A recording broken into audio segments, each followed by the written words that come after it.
Price the Lord, praise the Lord. ಕರ್ತನಾಮಕ್ಕೆ ಮಹಿಮೆ ಉಂಟಾಗಲಿ. ಪ್ರಿಯ ದೇವಜನರೇ, ದೇವರಾದ ಕರ್ತನು ತಿರುಗೊಂದಾವರ್ತಿ ಈ ವಿಶ್ರಾಂತಿಕರಾದ ದಿನವನ್ನು ನಾವು ನೋಡುವಂತೆಯೂ ಈ ದಿನದಲ್ಲಿ ದೇವರ ಹಸ್ತ ನನ್ನನ್ನು ನಿಮ್ಮನ್ನು ನಡೆಸಬೇಕೆಂಬುದಾಗಿ, ನಡೆಸಲ್ಪಡಬೇಕೆಂಬುದಾಗಿ ದೇವರ ಚಿತ್ತ, ದೇವರ ಉದ್ದೇಶ ಇರುವುದರಿಂದ ಇಲ್ಲಿ ದೇವರಾದ ಕರ್ತನನ್ನು ನಾನು ನೀನು ಘನಪಡಿಸಬೇಕು, ಮಹಿಮೆ ಪಡಿಸಬೇಕು. ಯಾಕಂದ್ರೆ ನಾನು ನೀವು ದೇವರ ಮಗನು ಮಗಳಾಗಿದ್ದೇವೆ. ಇವತ್ತು ದೇವರಾದ ಕರ್ತನು ನನ್ನ ನಿಮ್ಮ ಮೂಲಕವಾಗಿ ಆ ಸ್ತೋತ್ರದ ಸಿಂಹಾಸನದಲ್ಲಿ ಅದು ಆಸೀನರೂಢನಾಗಿದ್ದಾನೆ. ನನ್ನ ದೇವರು ಸ್ತೋತ್ರಕ್ಕೆ, ಸ್ತುತಿಗೆ ಆತನ ಅರ್ಹನಾಗಿದ್ದಾನೆ. ಇವತ್ತು ದೇವರಾದ ಕರ್ತನು ನನ್ನಲ್ಲಿ ನಿನ್ನಲ್ಲಿ ಕೇಳುವಂಥದ್ದು ಒಂದೇ, ಸ್ತುತಿ, ಸ್ತೋತ್ರ.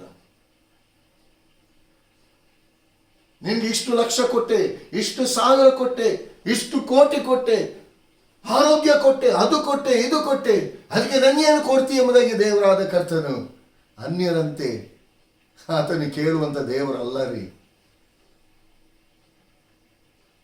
ಎಲ್ಲವನ್ನು ಕೊಟ್ಟಂತ ದೇವರು ಕೇಳುವುದು ಒಂದೇ, ಮಗನೇ, ಮಗಳೇ, ನಿಮ್ಮ ಹೃದಯವನ್ನು ನನಗೆ ಕೊಡಿ. ಹಾಲೆಲೂಯಾ. ಯಾಕೆ ನಿಮ್ಮ ಹೃದಯದಲ್ಲಿ ಆತನು ವಾಸ ಮಾಡಲಿಕ್ಕೆ ಬೇಕಾಗಿ ಪ್ರಿಯರೇ, ನಿಮ್ಮನ್ನು ಆಶೀರ್ವದಿಸಿ ನಿಮ್ಮನ್ನು ಸಮೃದ್ಧಿ ಪಡಿಸುವುದಕ್ಕೋಸ್ಕರ ಬೇಕಾಗಿ, ನೀವು ಎಲ್ಲಿ ಬಿದ್ದಿದ್ದೀರ ಆ ಸ್ಥಳದಿಂದ ಎದ್ದು ಜಯದ ಜೀವಿತದಲ್ಲಿ ನೀವು ಜೀವಿಸಬೇಕೆಂಬುದಾಗಿ ಸೈತಾನನು ಅನೇಕ ರೀತಿಯಲ್ಲಿ ನಿಮ್ಮನ್ನು ಶೋಧಿಸಿ ನಿಮ್ಮನ್ನು ಕೆಡಬೇಕೆಂಬುದಾಗಿ ಅನೇಕ ರೀತಿಯಲ್ಲಿ ಹೊಂಚು ಹಾಕುತ್ತಿರುವಂತ ವೇಳೆಯಲ್ಲಿ ಸೈತಾನನ ವಶದಿಂದ, ಅವನ ಬಲದಿಂದ ನಿಮ್ಮನ್ನು ಬಿಡಿಸಿ ತನ್ನ ಆತ್ಮನ ನಡೆಸುವಿಕೆಯಲ್ಲಿ ನಡೆಸಬೇಕೆಂಬುದಾಗಿ ದೇವರಾದ ಕರ್ತನ ಅನುನಿತ್ಯವು ದೇವರ ವಾಕ್ಯ ಹೇಳುವ ಪ್ರಕಾರವೇ ಕಣ್ಣು ಗುಡ್ಡಿನೋಪಾದಿಯಲ್ಲಿ ಕಾಯ್ತ ನೆರಳಿನೋಪಾದಿಯಲ್ಲಿ ಎದ್ದು ನಡೆಸುವಂತ ದೇವರೇ, ಇವತ್ತಿನ ದಿನದಲ್ಲಿ ಪ್ರಿಯರೇ, ನಮ್ಮ ದೇವರು ಇವತ್ತು ನನ್ನನ್ನು ನಿಮ್ಮನ್ನು ಎಷ್ಟಾಗಿ ಪ್ರೀತಿ ಮಾಡ್ತಾ ಇದ್ದಾನೆ ಎಂಬುದಾಗಿ ಆ ಪ್ರೀತಿ ಆಳ ಇವತ್ತು ನನಗೆ ನಿಮಗೆ ಗೊತ್ತಿಲ್ಲ. ಹಾಲೆಲೂಯಾ. ಅಂತ ಪ್ರೀತಿ ಮಾಡುವ ಆತನು ನನ್ನ ನಿನ್ನ ಜೀವಿತದಲ್ಲಿ ಪ್ರಿಯರೇ ಆತನು ತಂದೆಯಾಗಿದ್ದಾನೆ. ಆ ತಂದೆ ಸ್ಥಾನದಲ್ಲಿ ಇದ್ದುಕೊಂಡು ನನ್ನ ನಿನ್ನ ಜೀವಿತಕ್ಕೆ ಏನು ಬೇಕಾದನ್ನು ಕೊಡಲು ಆತನು ಶಕ್ತನಾಗಿದ್ದಾನೆ. ಆತನ ಹಸ್ತದಲ್ಲಿಟ್ಟು ವಿಶೇಷವಾದ ತನ್ನ ಆತ್ಮನ ವರಗಳಿಂದ ತುಂಬಿಸಿ ಆತನು ನಡೆಸಲು ಶಕ್ತನಾಗಿದ್ದಾನೆ. ಆದರೆ ಇವತ್ತಿನ ದಿನದಲ್ಲಿ ಆತನ ನಡೆಸುವಿಕೆಗೆ ಒಪ್ಪಿಸಿಕೊಡಲು ನಾನು ನೀವು ರೆಡಿ ಇದ್ದೇವಾ? ಇವತ್ತು ನನ್ನನ್ನು ನಿಮ್ಮನ್ನು ಆತನು ನೋಡ್ತಿದ್ದಾನೆ ಪ್ರಿಯರೇ. ಓ ನನ್ನ ಮಗನು, ಓ ನನ್ನ ಮಗಳು ಎಂಬುದಾಗಿ 2 ಹಸ್ತವನ್ನು ಚಾಚಿ ಆತನು ಕರೀತಿದ್ದಾನೆ. ಇವತ್ತು ಆತನ ಸ್ವರವನ್ನು ಇವತ್ತು ನಾನು ನೀವು ಕೇಳ್ತಾ ಇದ್ದೇವಾ ಪ್ರಿಯರೇ? ಇವತ್ತು ಲೋಕದ ಸ್ವರ ನಮ್ಮನ್ನು ಆತನ ಸ್ವರದಿಂದ ದೂರೀಕರಿಸ್ತಾ ಇದೆಯಾ? ಇಲ್ಲ, ಆತನ ಸ್ವರವನ್ನು ಕೇಳಿ ಆತನ ಚಿತ್ತಕ್ಕೆ ನಾನು ನೀವು ವಿಧೇಯರಾಗಿ ನಾವು ನಡೀತಾ ಇದ್ದೇವಾ? ಇವತ್ತು ನಮ್ಮನ್ನು ಪರೀಕ್ಷೆ ಮಾಡಿಕೊಳ್ಳೋಣ. ಅನೇಕರು ಹೇಳ್ತಾರೆ, ಏನು ಹೇಳ್ತಾರೆ? ಅಯ್ಯೋ, ಎಷ್ಟು ಪ್ರಯತ್ನ ಪಟ್ಟರು, ಏನೇ ಮಾಡಿದ್ರು ಕೂಡ ಯಾವುದು ಕೂಡ ಸಕ್ಸಸ್ ಆಗ್ತಾ ಇಲ್ಲ. ಯಾಕೆ ಸಕ್ಸಸ್ ಆಗ್ತಾ ಇಲ್ಲ ಪ್ರಿಯರೇ? ನಿಮ್ಮ ಜೀವಿತದಲ್ಲಿ ನಾನು ಪ್ರತಿ ಒಂದೊಂದು ಮೆಸೇಜಲ್ಲಿ ನಾನು ಹೇಳುವುದು ಒಂದೇ, ಫಸ್ಟ್ ಪ್ರಯಾರಿಟಿ, ಮೊದಲ ಸ್ಥಾನವನ್ನು ನಿಮ್ಮ ದೇವರಾದ ಕರ್ತನಿಗೆ ನಿಮ್ಮ ಜೀವಿತದಲ್ಲಿ ನೀವು ಕೊಡುವುದಾದರೆ, ನೀವು ಎಲ್ಲಿ ಸೋತು ಹೋಗಿದ್ದೀರಾ, ಎಲ್ಲಿ ನಿಮ್ಮ ಮಾನ ಹೋಗಿದ ಅದೇ ಸ್ಥಳದಲ್ಲಿ 2ರಷ್ಟು ಮಾನ ಬರುವ ಹಾಗೆ ದೇವರಾದ ಕರ್ತನ ನಡೆಸ್ತಾನೆ. ಎಲ್ಲಿ ಸೋತು ಹೋಗಿದ್ದೀರಾ ಅದೇ ಸ್ಥಳದಲ್ಲಿ ಆತನು ಕೈ ಎತ್ತಿ ನಿಮ್ಮನ್ನು ನಿಲ್ಲಿಸಲಿಕ್ಕೆ ಆತನು ಶಕ್ತನಾಗಿದ್ದಾನೆ. ಆದರೆ ಆತನ ಹಸ್ತ ಯಾವಾಗಲೂ ನಮ್ಮ ಮುಂದೆ ಚಾಚಲ್ಪಟ್ಟಿದೆ. ಆದರೆ ನಾವು ಆತನ ಸ್ವರವನ್ನು ನಾವು ಕೇಳ್ತಾ ಇದ್ದೇವೆ. ಪ್ರಿಯ ದೇವ ಜನರೇ, ವಾಕ್ಯವೆಂಬ ಆತನು ಇವತ್ತು ನಿಮ್ಮ ಹೃದಯ ಎಂಬ ಆಲಯದ ಬಳಿಯಲ್ಲಿ ನಿಂತು ನಿಮ್ಮ ಹೃದಯ ಎಂಬ ಬಾಗಿಲನ್ನು ಆತನು ತಟ್ಟುತ್ತಾ ಇದ್ದಾನೆ. ಈ ವಾಕ್ಯವೆಂಬ ಆತನಿಗೆ ನೀವು ಈ ಒಳ್ಳೆ ಅವಕಾಶವನ್ನು, ಆತನು ಕೊಟ್ಟಿರುವಂತಹ ಈ ಒಳ್ಳೆ ಅವಕಾಶವನ್ನು ನೀವು ಉಪಯೋಗಿಸ್ತೀರಾ? ಪ್ರಿಯ ದೇವಜನರೇ, ನೀವು ವಾಕ್ಯವನ್ನು ಎಷ್ಟು ನೀವು ಗೌರವಿಸ್ತೀರಾ, ಆ ವಾಕ್ಯವೆಂಬ ಆತನು ಕೂಡ ನಿಮ್ಮನ್ನು ಲೋಕದಲ್ಲಿ ಗೌರವಿಸ್ತಾನೆ, ಘನಪಡಿಸ್ತಾನೆ. ಇದು ಮಾತ್ರ ಸತ್ಯ ಪ್ರಿಯರೇ. ಇವು ಇಂದಿನ ದಿನದಲ್ಲಿ ಕೂಡ ದೇವರಾದ ಕರ್ತನು ನನ್ನನ್ನು ನಿಮ್ಮನ್ನು ಆಶೀರ್ವದಿಸೋದಕ್ಕೋಸ್ಕರ ಆತನ ಹಸ್ತ ಯಾವ ರೀತಿಯಾಗಿ ನಮ್ಮನ್ನು ಮುಂದಿನ ದಿನದಲ್ಲಿ ಕೂಡ ನಡೆಸಲಿಕ್ಕೆ ಇದೆ ಎಂಬುದಾಗಿ ದೇವರು ತನ್ನ ವಾಕ್ಯದ ಮೂಲಕ ಯೆಹೆಜ್ಕೇಲನ ಪ್ರವಾದನೆಯ ಗ್ರಂಥ 36ನೇ ಸಂಧಿ 11ನೇ ವಚನವನ್ನು ನಾವು ಧ್ಯಾನ ಮಾಡೋಣ. ಯೆಹೆಜ್ಕೇಲನ ಪ್ರವಾದನೆಯ ಗ್ರಂಥ 36ನೇ ಸಂಧಿ 11ನೇ ವಚನ ಮತ್ತು 26ನೇ ವಚನವನ್ನು ನಾವು ನೋಡುವ. ನಿಮ್ಮಲ್ಲಿ ಬಹು ಜನರನ್ನು ಪಶುಗಳನ್ನು ವೃದ್ಧಿಗೊಳಿಸುವೆನು, ಅವು ಹೆಚ್ಚಿ ಅಭಿವೃದ್ಧಿ ಆಗುವವು. ಮೊದಲಿನಂತೆ ನಿಮ್ಮಲ್ಲಿ ನಿವಾಸಿಗಳನ್ನು ತುಂಬಿಸಿ ಮೊದಲಿಗಿಂತ ನಿಮ್ಮನ್ನು ಉತ್ತಮ ಸ್ಥಿತಿಗೆ ತರುವೆನು. ನಾನೇ ಯೆಹೋವನು ಎಂದು ನಿಮಗೆ ದೃಢವಾಗುವುದು. ನಾನು ನಿಮಗೆ ಹೊಸ ಮನಸ್ಸನ್ನು ಕೊಟ್ಟು ನಿಮ್ಮಲ್ಲಿ ನೂತನ ಸ್ವಭಾವವನ್ನು ಹುಟ್ಟಿಸುವೆನು. ಕಲ್ಲಾದ ಹೃದಯವನ್ನು ನಿಮ್ಮೊಳಗಿಂದ ತೆಗೆದು ಮೃದುವಾದ ಹೃದಯವನ್ನು ನಿಮಗೆ ದಯಪಾಲಿಸುವೆನು. Hallelujah, hallelujah, praise the Lord. ಕರ್ತನಾಮಕ್ಕೆ ಮಹಿಮೆ ಉಂಟಾಗಲಿ. ಪ್ರಿಯ ದೇವಜನರೇ, ದೇವರ ಹಸ್ತ ನಮ್ಮನ್ನು ಉನ್ನತ ಸ್ಥಿತಿಗೆ ತರ್ತದೆ ಹೊರತು ಕೆಳಗೆ ಹಾಕುವಂತ ಸ್ಥಿತಿ ಹಸ್ತ ಅಲ್ಲ. ಇವತ್ತಿನ ದಿನದಲ್ಲಿ ಇಲ್ಲಿ ದೇವರ ವಾಕ್ಯ ಇವತ್ತು ನನ್ನ ನಿಮ್ಮ ಜೀವಿತವನ್ನು ರೂಪಿಸುವುದಕ್ಕೋಸ್ಕರವಾಗಿ ತನ್ನ ವಾಕ್ಯದ ಮೂಲಕವಾಗಿ ನಾನು ನೀವು ಯಾವ ಸ್ಥಿತಿಗತಿಗಳಲ್ಲಿ ಇದ್ದೇವೆ, ಆದರೆ ಇಂದಿನ ದಿನದಲ್ಲಿ ದೇವರ ಹಸ್ತ ನನ್ನನ್ನು ನಿಮ್ಮನ್ನು ಯಾವ ವಿಧವಾದ ರೀತಿಯಲ್ಲಿ ನಡೆಸ್ತಾ ಇದೆ ಎಂಬುದಾಗಿ ತೋರಿಸಿಕೊಡುವ ಆತನಾಗಿದ್ದಾನೆ. ಈ ವಾಕ್ಯ ನನ್ನ ನಿನ್ನ ಜೀವಿತದ ಕನ್ನಡಿಯಾಗಿದೆ ಪ್ರಿಯರೇ.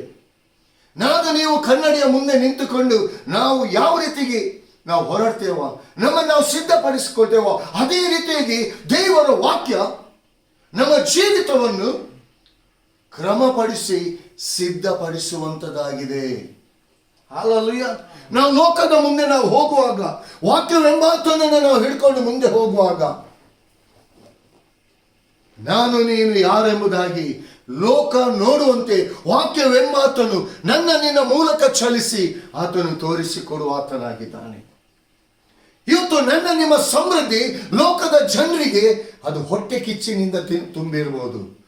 ಇವತ್ತು ಇವರ ವಿಚಾರದಲ್ಲಿ ನಾವು ಏನು ಕೇಡು ಮಾಡಬೇಕೆಂಬುದಾಗಿ ಅಂದುಕೊಂಡ್ರೆ ಇವರಿಗೆ ಕೇಡಾಗ್ತಾ ಇಲ್ಲ. ಇವರು ಹಾಳಾಗಿ ಹೋಗ್ಬೇಕೆಂಬುದಾಗಿ ನಾವು ಆಲೋಚಿಸ್ತಿದ್ದೆವು, ಆದರೆ ಅವರು ಅಭಿವೃದ್ಧಿ ಹೊಂದುತ್ತಿದ್ದಾರೆ. ಯಾಕೆ? ಆದರೆ ನಾವು ಕೇಡು ಮಾಡಬೇಕೆಂಬುದಾಗಿ ಇರುವವರು ದಿನ ದಿನ ಕೆಳಗಿನ ಹಾದಿಯಲ್ಲಿ, ಅಂದರೆ ದಿನ ದಿನ ಅವರ ಜೀವಿತದಲ್ಲಿ ಪ್ರಾಬ್ಲಮ್ಗಳು ಉಂಟಾಗುವಾಗ ಅವರು ಪ್ರಶ್ನೆ ಮಾಡಿಕೊಳ್ತಾರೆ. ಯಾಕಂದರೆ ದೇವರ ವಾಕ್ಯ ಇರ್ತದೆ, ಲೋಕದಲ್ಲಿ ಇರುವವನಿಗಿಂತಲೂ ನನ್ನಲ್ಲಿ ನಿಮ್ಮಲ್ಲಿ ಇರುವ ಆತನು ಹೆಚ್ಚಿನವನು. ನನ್ನ ನಿನ್ನ ಅಭಿವೃದ್ಧಿಗೆ, ನನ್ನ ನಿನ್ನ ಉನ್ನತ ಸ್ಥಾನಕ್ಕೆ ನನ್ನ ನಿನ್ನ ಕರ್ತನೆ, ವಾಕ್ಯವೆಂಬಾತನೇ ಕಾರಣಕರ್ತನೆಂಬುದಾಗಿ. Hallelujah, hallelujah. ಒಂದು ಪ್ರಿಯರೇ, ನೀವು ಅಭಿವೃದ್ಧಿ ಹೊಂದುವಾಗ, ನೀವು ದೇವರ ಆತ್ಮನಲ್ಲಿ ನೆಲೆಗೊಂಡಿರುವಾಗ, ದೇವರ ಆತ್ಮನನ್ನು ಗಟ್ಟಿಯಾಗಿ ಹಿಡ್ಕೊಂಡಿರುವಾಗ, ದೇವರ ಆತ್ಮನಿಗೆ ವಿಧೇಯರಾಗಿ ನೀವು ನಡೆಯುವಾಗ, ನಿಮ್ಮ ಜೀವಿತದಲ್ಲಿ ಆಶೀರ್ವಾದದ ಮೇಲೆ ಆಶೀರ್ವಾದ, ಉನ್ನತದ ಮೇಲೆ ಉನ್ನತ ಸ್ಥಾನವನ್ನು ನೀವು ಪಡ್ಕೊಂಡು ಹೋಗುವಾಗ ಲೋಕ ನಿಮ್ಮನ್ನು ನೋಡ್ತದೆ. ನಿಮ್ಮ ವಿಚಾರದಲ್ಲಿ ಲೋಕ ಮಾತನಾಡ್ತದೆ. ಯಾಕಂದ್ರೆ ಲೋಕದ ಜನರಿಗೂ ನನಗೂ ನಿಮಗೂ ವ್ಯತ್ಯಾಸ ಇದೆ ರೀ. ನನ್ನನ್ನು ನಿಮ್ಮನ್ನು ನಡೆಸುವ ಆತನು ಲೋಕದ ಮನುಷ್ಯನಲ್ಲ, ಪರಲೋಕದ ತಂದೆಯಾದ ದೇವರು. ಪರಲೋಕದ ತಂದೆಯಾದ ದೇವರ ಹಸ್ತ ನಡೆಸಲ್ಪಡುವಂಥದ್ದು. ಇಲ್ಲಿ ಪ್ರವಾದಿಯಾದ ಯೆಹೆಜ್ಕೇಲನ ಮೂಲಕವಾಗಿ ಇಸ್ರಾಯೇಲ್ಯರನ್ನು ಮುಂದಿನ ದಿನದಲ್ಲಿ ಆತನು ಯಾವ ರೀತಿಗೆ ಆಶೀರ್ವದಿಸಿ ಉನ್ನತ ಸ್ಥಿತಿಗೆ ತರಲಿಕ್ಕಿದ್ದಾನೆಂಬುದನ್ನು ಪ್ರವಾದಿಯಾದ HKLನ ಮೂಲಕ ಇಸ್ರಾಯೇಲ್ಯರಿಗೆ ತನ್ನ ಮಾತನ್ನು ತಿಳಿಯಪಡಿಸುತ್ತಿದ್ದಾನೆ. ಇವತ್ತಿನ ದಿನದಲ್ಲಿ ಪ್ರಿಯ ದೇವ ಜನರೇ, ತನ್ನ ಸೇವಕನ ಮೂಲಕವಾಗಿ ನೀವು ವಾಕ್ಯವನ್ನು ಕೇಳುವಂತ ನೀವು ಯಾರೇ ಆಗಿರಲಿ, ನಿಮ್ಮ ಜೀವಿತದಲ್ಲಿ ನೀವು ಎಲ್ಲಿ ಕಳ್ಕೊಂಡಿದ್ದೀರಾ, ಎಲ್ಲಿ ಬಿದ್ದು ಹೋಗಿದ್ದೀರಾ, ಎಲ್ಲಿ ಎಲ್ಲವನ್ನು ನಿಮ್ಮ ಜೀವಿತದಲ್ಲಿ ಲಾಸ್ ಎಂಬುದಾಗಿ ನೀವು ಅಂದುಕೊಂಡಿದ್ದೀರಾ, ಆ ಸ್ಥಳದಿಂದ ನಿಮ್ಮನ್ನು ದೇವರಾದ ಕರ್ತನು ಉನ್ನತ ಸ್ಥಿತಿಗೆ ತರುವುದಕ್ಕೋಸ್ಕರ ತನ್ನ ವಾಕ್ಯದ ಮೂಲಕ ನಿಮ್ಮೊಂದಿಗೆ ಮಾತನಾಡ್ತಿದ್ದಾನೆ. ದೇವರ ವಾಕ್ಯ ಹೇಳ್ತದೆ, ನಿಮ್ಮಲ್ಲಿ ಬಹು ಜನರನ್ನು ಪಶುಗಳನ್ನು ವೃದ್ಧಿಗೊಳಿಸುವೆನು, ಅವು ಹೆಚ್ಚಿ ಅಭಿವೃದ್ಧಿ ಆಗುವವು ಎಂಬುದಾಗಿ. ಹಲ್ಲೆಲೂಯಾ. ಇಲ್ಲಿ ಅಭಿವೃದ್ಧಿ. ಪ್ರಿಯ ದೇವ ಜನರೇ, ನಾನು ನಿಮ್ಮಲ್ಲಿ ಬಹು ಜನರನ್ನು ಹಲ್ಲೆಲೂಯಾ, ಲಿಮಿಟ್ ಇಲ್ಲ. ಇವತ್ತು ನಾನು ನೀನು ದೇವರ ಎಣಿಕೆಯಲ್ಲಿ ನಾನು ನೀವು ಕೂಡ ಬಹು ಜನರಾಗಿದ್ದೇವೆ, ಬಹು ಜನರಾಗಲೇಬೇಕು. ಯಾಕಂದ್ರೆ ನಾನು ನೀನು ವಾಕ್ಯವೆಂಬಾತನ ಮೂಲಕವಾಗಿ ಈ ವಾಕ್ಯವೆಂಬಾತನಿಗೆ ನಾನು ನೀನು ಮಗನು ಮಗಳಾಗಿದ್ದೇವೆ. ಇವತ್ತು ದೇವರಾದ ಕರ್ತನು ನಾನು ನೀವು ಎಲ್ಲಿ ಇವತ್ತು ನಿಮ್ಮ ಜೀವಿತದಲ್ಲಿ ನೀವು ಅಂದುಕೊಳ್ತಿರ್ಬೋದು, ಹಲ್ಲೆಲೂಯಾ, ಯಾಕೆ ನನ್ನ ಜೀವಿತದಲ್ಲಿ ಈ ರೀತಿಯಾಗಿ ಸೋಲಿನ ಮೇಲೆ ಸೋಲು, ಅಪಜಯದ ಮೇಲೆ ಅಪಜಯ, ಬಲಹೀನತೆಗಳು ನನ್ನನ್ನು ಕಾಡ್ತಾ ಇದೆ, ಯಾವುದು ನಾನು ಕೈ ಹಾಕಿದ್ದು ಯಾವುದು ಸಕ್ಸಸ್ ಆಗ್ತಿಲ್ಲ. ಆದರೆ ಇಲ್ಲಿ ದೇವರಾದ ಕರ್ತನು ಹೇಳ್ತಿದ್ದಾನೆ, ಪ್ರಿಯ ದೇವ ಜನರೇ, ದೇವರ ವಾಕ್ಯವೆಂಬ ಆ ಸ್ವರಕ್ಕೆ ಇವತ್ತಿನ ದಿನದಲ್ಲಿ ಈ ಕ್ಷಣದಲ್ಲಿ ನೀವು ಕಿವಿಗೊಡುವುದಾದರೆ ನಿಮ್ಮ ಜೀವಿತ, ಸೈತಾನನು ನಿಮ್ಮ ಜೀವಿತವನ್ನು ಹಾಳು ಮಾಡಲಿಕ್ಕೆ, ನಾಶ ಮಾಡಲಿಕ್ಕೆ, ಕೊಯ್ಯಲಿಕ್ಕೆ ನೋಡ್ತಿದ್ದಾನೋ ಅದೇ ಸ್ಥಳದಲ್ಲಿ ನಿಮ್ಮ ಬೀಳುವಿಕೆಯನ್ನು ನೋಡ್ಲಿಕ್ಕೆ ಲೋಕ ನೋಡ್ತಿರುವಂತ ವೇಳೆಯಲ್ಲಿ ಅದೇ ಸ್ಥಳದಲ್ಲಿ ಅದೇ ಜನರ ಮಧ್ಯದಲ್ಲಿ ದೇವರಾದ ಕರ್ತನು ನಿಮ್ಮನ್ನು ಅಭಿವೃದ್ಧಿಪಡಿಸಿ ಅವರ ಮುಂದೆ ತಲೆ ಎತ್ತಿ ನಡೆಯುವ ಹಾಗೆ ದೇವರಾದ ಕರ್ತನು ನಡೆಸ್ತಾನೆ. ಹಲ್ಲೆಲೂಯಾ. ಇಲ್ಲಿ ದೇವರ ವಾಕ್ಯ ಹೇಳ್ತದೆ, ನಿಮ್ಮಲ್ಲಿ ಬಹು ಜನರನ್ನು ಪಶುಗಳನ್ನು, ಹಲ್ಲೆಲೂಯಾ, ದೇವರಾದ ಕರ್ತನು ನಾಶ ಮಾಡುವನಲ್ಲ, ಅಭಿವೃದ್ಧಿ ಪಡಿಸುವನು. ನಾಶ ಮಾಡುವಾತನು ಸೈತಾನನು. ಒಂದು ಪ್ರಶ್ನೆ ನಿಮ್ಮಲ್ಲಿ ಹಾಕಿಕೊಳ್ಳಿ, ಎಲ್ಲಿ ನೀವು ಬಿದ್ದು ಹೋಗ್ತಿದ್ದೀರಾ, ಎಲ್ಲಿ ನೀವು ಎಲ್ಲದರಲ್ಲಿ ಸೋತು ಹೋಗ್ತಿದ್ದೀರಾ, ಅದಕ್ಕೆ ಕಾರಣ ಏನೆಂಬುದಾಗಿ ಮೊದಲಾಗಿ ದೇವರ ಬಳಿಗೆ, ದೇವರ ವಾಕ್ಯಕ್ಕೆ ನೀವು ಕಿವಿಗೊಡುವುದಾದರೆ ನಿಜವಾಗಿ ದೇವರಾದ ಕರ್ತನು ನಿಮ್ಮೊಂದಿಗೆ ಆತನು ಮಾತನಾಡ್ತಾನೆ. ಪ್ರಿಯ ದೇವ ಜನರೇ, ನಿಮ್ಮ ಆಲೋಚನೆ ಪ್ರಕಾರ ಯಾವತ್ತಿಗೂ ಕೂಡ ದೇವರ ಆತ್ಮನಿಗೆ ವಿರೋಧವಾಗಿ ನಿಮ್ಮ ಆಲೋಚನೆ ಪ್ರಕಾರ ನೀವು ಹೋಗಬೇಡಿ. ಯಾಕಂದ್ರೆ ಸೈತಾನನು, ನೀವು ನಿಮ್ಮ ಆಲೋಚನೆ ಪ್ರಕಾರ ಹೋಗುವುದಾದರೆ ಸೈತಾನನು ನಾನಾ ವಿಧವಾದ, ಇದು ಒಳ್ಳೆ ಸಂಗತಿ, ಇದಕ್ಕೆ ಕೈ ಹಾಕಿದೆ ಅದು ಆಶೀರ್ವದಿಸಲ್ಪಡ್ತದೆ, ಅದು ಕೈ ಹಾಕಿದೆ ಆಶೀರ್ವದಿಸಲ್ಪಡ್ತದೆ ಎಂಬುದಾಗಿ ಮೋಸಕರವಾದ ಆಲೋಚನೆಯನ್ನು ಹೇಳಿಕೊಡ್ತಾನೆ. ಯಾವಾಗ ಆ ಆಲೋಚನೆಯನ್ನು ತೆಗೆದುಕೊಂಡು ನೀವು ಲೋಕದಲ್ಲಿ ಹೋಗ್ತೀರಾ, ನೀವು ಅಪಜಯವನ್ನು ಹೊಂದುತ್ತೀರಾ. ನೀವು ಸೋತು ಹೋಗುವುದು ನಿಮಗೆ ಗೊತ್ತಾಗ್ತಾ ಇಲ್ಲ, ನೀವು ಬಿದ್ದು ಹೋಗ್ತಿರೋದು ನಿಮಗೆ ಗೊತ್ತಾಗ್ತಾ ಇಲ್ಲ, ರೋಗಗಳು ನಿಮ್ಮನ್ನು ಮುತ್ತಿಕೊಳ್ತಿರುವುದು ನಿಮಗೆ ಗೊತ್ತಾಗ್ತಾ ಇಲ್ಲ. ಯಾಕಂದ್ರೆ ಸೈತಾನನು ನಾಶ ಮಾಡಲಿಕ್ಕೆ ನೋಡ್ತಿದ್ದಾನೆ ನಿಮ್ಮ ಜೀವಿತವನ್ನು. ಪ್ರಿಯ ದೇವ ಜನರೇ, ಇದು ಒಂದು ಒಳ್ಳೆ ಅವಕಾಶ ನಿಮಗೆ. ದೇವರಾದ ಕರ್ತನು ನಿಮ್ಮ ಮನೆ ಬಾಗಿಲುಗಳಿಗೆ, ನಿಮ್ಮ ಹೃದಯ ಎಂಬ ಬಾಗಿಲನ್ನೇ ನಿಂತು ಆತನು ನಿಮ್ಮನ್ನು ಅಭಿವೃದ್ಧಿ ಪಡಿಸುವುದಕ್ಕೋಸ್ಕರ ನೀವು ಎಲ್ಲಿ ಬಿದ್ದಿದ್ದೀರಾ, ವೈರಿ ನಿಮ್ಮ ಸೋಲುವಿಕೆಯನ್ನು ಕಾಣಬೇಕೆಂಬುದಾಗಿ ಅದನ್ನು ಎದುರು ನೋಡ್ತಿದ್ದಾನ. ಅದರ ಮಧ್ಯದಲ್ಲಿ ದೇವರಾದ ಕರ್ತನು ನಿಮ್ಮನ್ನು ಕೈ ಎತ್ತಿ ನಿಲ್ಲಿಸಿ ನಿಮ್ಮನ್ನು ಅಭಿವೃದ್ಧಿಗೊಳಿಸಬೇಕೆಂಬುದಾಗಿ. ಯಾವ ಜನರು ನಿಮ್ಮನ್ನು ಪ್ರಯೋಜನಕ್ಕೆ ಇವರು ಬಾರುವುದಿಲ್ಲ, ಇವರು ಯಾವುದಕ್ಕೂ ಪ್ರಯೋಜನ ಇಲ್ಲ ಎಂಬುದಾಗಿ ಹೇಳಿದಾರ, ನಿಮ್ಮ ಬಗ್ಗೆ ಏನು ಅವಮಾನದ ಮಾತುಗಳನ್ನು ಆಡಿದಾರ, ಅವರ ಮಧ್ಯದಲ್ಲಿ ನೀವು ತಲೆ ಎತ್ತಿ ನಡೆಯುವಂತೆ, ಎಲ್ಲಿ ನಿಮ್ಮ ಮಾನ ಹೋಗಿದ ಅಲ್ಲಿ 2ರಷ್ಟು ಮಾನ ಬರುವ ಹಾಗೆ ದೇವರಾದ ಕರ್ತನು ನಡೆಸ್ತಾನೆ. ಯಾಕಂದ್ರೆ ನಿಮ್ಮನ್ನು ಮಾತ್ರ ಅಲ್ಲ, ನಿಮ್ಗೆ ಇರುವಂತ ಸಂಪತ್ತನ್ನು ಕೂಡ ದೇವರು, ಪಶುಗಳನ್ನು, ಹಲ್ಲೆಲೂಯಾ, ಇಲ್ಲಿ ಇಸ್ರಾಯೇಲಿನ ಪಶುಗಳನ್ನು ಅಭಿವೃದ್ಧಿ ಪಡಿಸ್ತಾನಂತೆ. ನಿಮ್ಗೆ ಇರುವಂತಹ ಆದಾಯವನ್ನು ಆತನು ಆಶೀರ್ವದಿಸ್ತಾನೆ. ನೀವೊಂದು ವೇಳೆ ಪ್ರಿಯರೇ ನಿಮಗೆ 10,000, 15,000, 50,000, 1,00,000 ಬೇಕಿದೆ ನಿಮಗೆ ಸಂಬಳ, ಆದಾಯ ನಿಮ್ಮಲ್ಲಿ ಇರ್ಬೋದು. ಆದರೆ ಈಗಲೂ ನೋಡುವಾಗ ಆ ಆದಾಯ ನಿಮ್ಮ ಕೈಗೆ ಬರ್ತದೆ ಹೊರತು ಅದು ಎಲ್ಲಿಗೆ ಹೋಗ್ತದೆ ಎಂಬುದಾಗಿ ನಿಮಗೆ ಗೊತ್ತಿರುವುದಿಲ್ಲ. ನಿಮಗೆ ನೀವು ಪ್ರಶ್ನೆ ಮಾಡಿಕೊಳ್ತಿದ್ದೀರಾ, ಅಯ್ಯೋ ನಾನು ಇಷ್ಟು ದುಡಿತೇನೆ, ಇಷ್ಟು ಸಂಪಾದನೆ ಮಾಡ್ತೇನೆ, ಎಲ್ಲಿಗೆ ಹೋಗ್ತಾ ಇದೆ ಎಂಬುದಾಗಿ ಗೊತ್ತಾಗ್ತಾ ಇಲ್ಲ. ಯಾಕಂದ್ರೆ ಸೈತಾನನು ನಿಮ್ಮ ಆದಾಯವನ್ನು ಕದ್ದುಕೊಳ್ತಿದ್ದಾನೆ, ನಿಮ್ಮ ಆಶೀರ್ವಾದವನ್ನು ಕದ್ದುಕೊಳ್ತಿದ್ದಾನೆ. ಪ್ರಿಯರೇ, ನಿಮ್ಮ ಆಶೀರ್ವಾದವನ್ನು ಕದ್ದುಕೊಳ್ಳದ ಹಾಗೆ ದೇವರ ಆಶೀರ್ವಾದ ನಿಮ್ಮನ್ನು ಸಮೃದ್ಧಿ ಪಡಿಸಬೇಕೆಂಬುದಾಗಿ ದೇವರಾದ ಕರ್ತನು ಈ ಸಮಯದಲ್ಲಿ ತನ್ನ ಬಳಿಗೆ ನಿಮ್ಮನ್ನು ಕರೀತಿದ್ದಾನೆ. ಆತನ ಸ್ವರವನ್ನು ನೀವು ಕೇಳಿ ಆತನಿಗೆ ವಿಧೇಯರಾಗಿ ಆ ವಿಧೇಯತ್ವದಲ್ಲಿ ನಡೆಯಬೇಕೆಂಬುದಾಗಿ ದೇವರಾದ ಕರ್ತನು ಎದುರು ನೋಡ್ತಿದ್ದಾನೆ.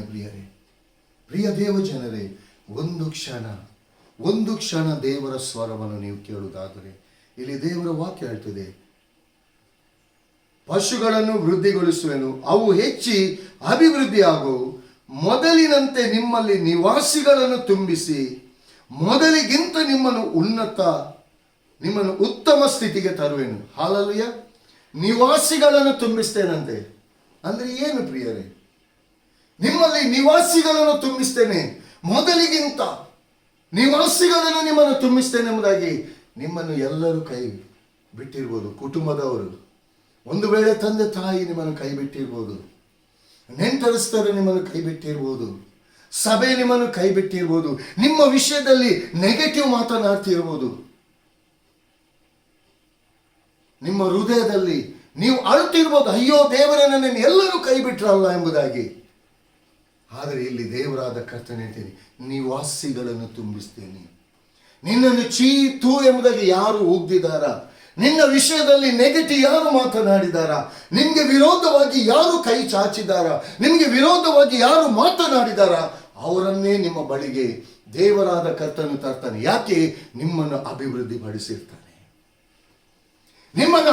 ಪಡಿಸಿರ್ತಾನೆ ಪ್ರಿಯರೇ, ನಿಮ್ಮನ್ನು ಆಶೀರ್ವದಿಸಿರ್ತಾನೆ. ನಿಮ್ಮ ಆಶೀರ್ವಾದವನ್ನು, ನಿಮ್ಮ ಅಭಿವೃದ್ಧಿಯನ್ನು ನೋಡಿ ಅವರು ನಿಮಗೆ ಏನು ಕೇಳನ್ನು ಬಯಸ್ತಿದ್ದಾರೋ ಅದು ಯಾವುದು ನಿಮ್ಮ ಜೀವಿತದಲ್ಲಿ ಆಗದೆ ದೇವರ ಹಸ್ತ ನಿಮ್ಮನ್ನು ಆಶೀರ್ವದಿಸಲ್ಪಡುವುದನ್ನು ನೋಡಿ ನಿಮ್ಮ ಬಳಿಗೆ ಅವರು ಬರುವಂತೆ.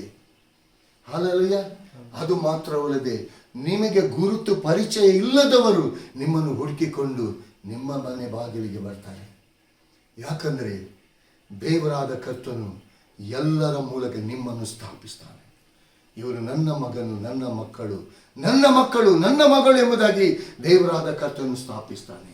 ಇಲ್ಲಿ ದೇವರ ವಾಕ್ಯ ಹೇಳ್ತದೆ, ನಾನೇ ಯೆಹೋವನು ಎಂದು ನಿಮಗೆ ದೃಢವಾಗುವುದು ಎಂಬುದಾಗಿ ದೇವರ ವಾಕ್ಯ ಹೇಳ್ತದೆ. ಹಾಲೆಲೂಯಾ. ಇಲ್ಲಿ 26ನೇ ವಚನಕ್ಕೆ ಬರುವಾಗ, ನಾನು ನಿಮಗೆ ಹೊಸ ಮನಸ್ಸನ್ನು ಕೊಟ್ಟು ನಿಮ್ಮಲ್ಲಿ ನೂತನ ಸ್ವಭಾವವನ್ನು ಹುಟ್ಟಿಸುವೆನು, ಕಲ್ಲಾದ ಹೃದಯವನ್ನು ನಿಮ್ಮೊಳಗಿಂದ ತೆಗೆದು ಮೃದುವಾದ ಹೃದಯವನ್ನು ನಿಮಗೆ ದಯಪಾಲಿಸುವೆನು. Hallelujah, hallelujah, hallelujah. ಪ್ರಿಯ ದೇವಜನರೇ, ನೀವು ಮೊದಲಿಗಿಂತಲೂ ಅಭಿವೃದ್ಧಿ ನೀವು ಹೊಂದಬೇಕಾ? ಮೊದಲಿಗಿಂತಲೂ ಆಶೀರ್ವಾದಗಳನ್ನು ನೀವು ಹೊಂದಬೇಕಾ?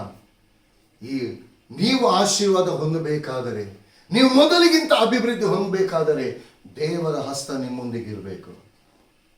ಯಾಕಂದ್ರೆ ನಿಮ್ಮಲ್ಲಿ ನೂತನ ಮನಸ್ಸು ಅಂದ್ರೆ ಪರಿಶುದ್ಧವಾದ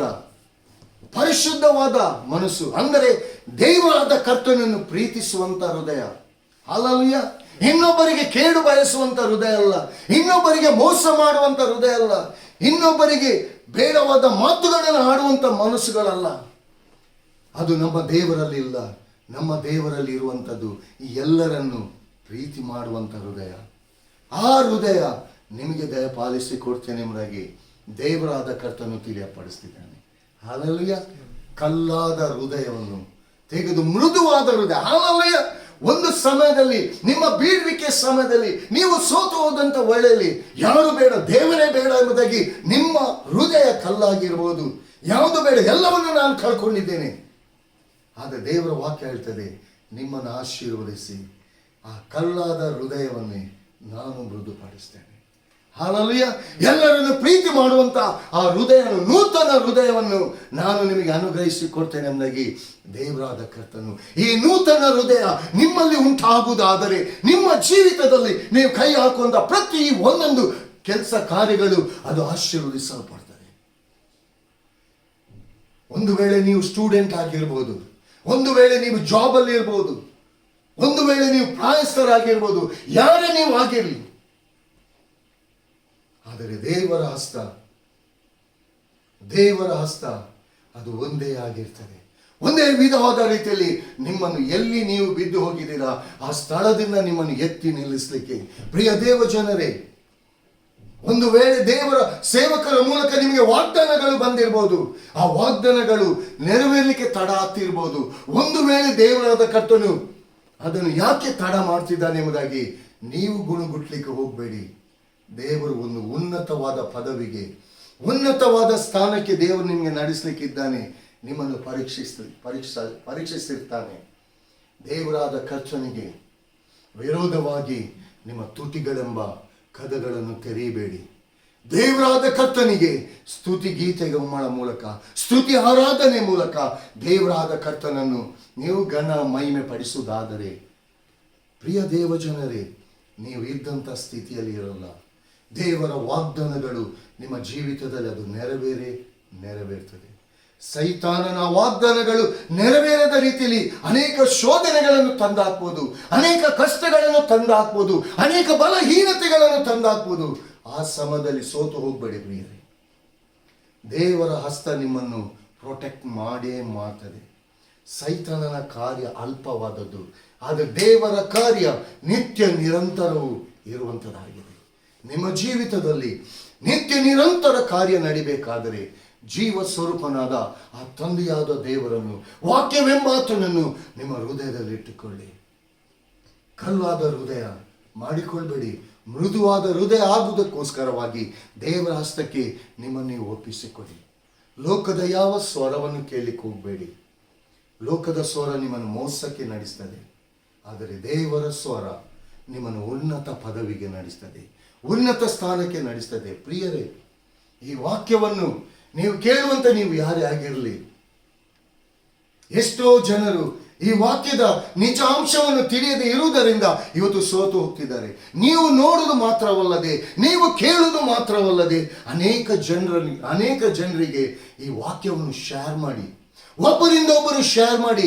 ನೀವು ಹೇಗೆ ಆಶೀರ್ವಾದ ಹೊಂದಿದ್ದೀರಾ, ನಿಮ್ಮ ಆಪ್ತರು, ನಿಮ್ಮ ಕುಟುಂಬದವರು, ನಿಮ್ಮ ಅಣ್ಣ ತಮ್ಮಂದಿರು, ಅಕ್ಕ ತಂಗಿಯಂದಿರು, ನಿಮ್ಮ ಸಭೆಯವರು, ಸಮಾಜ ಇದನ್ನು ಹೊಂದಿಕೊಳ್ಬೇಕು ಪ್ರಿಯರೇ. ನಿಜ ಪರಿಶುದ್ಧನಾದ ದೇವರ ಆ ಪ್ರೀತಿ, ಆ ರುಚಿ ಏನೆಂಬುದನ್ನು ಅವರು ಕೂಡ ಅರಿತುಕೊಳ್ಬೇಕು. ಒಂದು ವೇಳೆ ನಿಮಗೆ ಸೇವೆ ಮಾಡಲಿಕ್ಕೆ ಆಗದೇ ಇರ್ಬೋದು, ಇದು ಕೂಡ ಇನ್ನೊಬ್ಬರಿಗೆ ಈ ವಾಕ್ಯವನ್ನು ಶೇರ್ ಮಾಡುವುದು ಕೂಡ ಅದು ಒಂದು ಸೇವೆ ಆಗಿದೆ. ಕರ್ತನು ಇದನ್ನು ನಿಮ್ಮ ಹೃದಯಗಳನ್ನು ನೋಡ್ತಿದ್ದಾನೆ. ಈ ಯಥಾರ್ಥವಾದ ನಿಮ್ಮಲ್ಲಿ ಇರುವುದಾದರೆ, ಈ ವಾಕ್ಯವನ್ನು ನೀವು ಪ್ರೀತಿಸುವುದಾದರೆ, ವಾಕ್ಯವೆಂಬಾತನು ನಿಮ್ಮನ್ನು ಪ್ರೀತಿಸಿ ನಿಮ್ಮನ್ನು ಉನ್ನತ ಪದವಿಗೆ, ಉನ್ನತ ಸ್ಥಾನಕ್ಕೆ ನಿಮ್ಮನ್ನು ನಡೆಸ್ತಾನೆ. ಯಾರು ನಿಮ್ಮನ್ನು ಪ್ರಯೋಜನಕ್ಕೆ ಇಲ್ಲ ಎಂಬುದಾಗಿ ನಿಮ್ಮನ್ನು ತಳ್ಳಿಬಿಟ್ಟಿದ್ದಾರ, ಅವರೇ ನಿಮ್ಮ ಬಳಿಗೆ ಬರ್ತಾರೆ. ನಮಗೋಸ್ಕರ ಪ್ರಾರ್ಥಿಸಿ ಎಂಬುದಾಗಿ ಕೇಳಿಕೊಳ್ತಾರೆ. ಪ್ರಿಯರೇ, ನಿಜವಾಗಿಯೂ ದೇವರ ಕಾರ್ಯವನ್ನು ನೀವು ತಿಳ್ಕೊಳ್ಬೇಕಾದರೆ ದೇವರ ಆತ್ಮನಿಗೆ ವಿಧೇಯರಾಗಿರಿ. ದೇವರ ವಾಕ್ಯಕ್ಕೆ ನಿಮ್ಮನ್ನು ಒಪ್ಪಿಸಿಕೊಡಿರಿ. ದೇವರಾದ ಕರ್ತನು ವಿಶೇಷವಾದ ತನ್ನ ಆತ್ಮನ ಮೂಲಕ ನಿಮ್ಮನ್ನು ನಡೆಸ್ತಾನೆ. ದೇವರು ಈ ವಾಕ್ಯಗಳನ್ನು ಆಶೀರ್ವದಿಸಲಿ. ಕರ್ತನಾಮಕ್ಕೆ ಮಹಿಮೆ ಉಂಟಾಗಲಿ. ಆಮೆನ್. Praise the lord.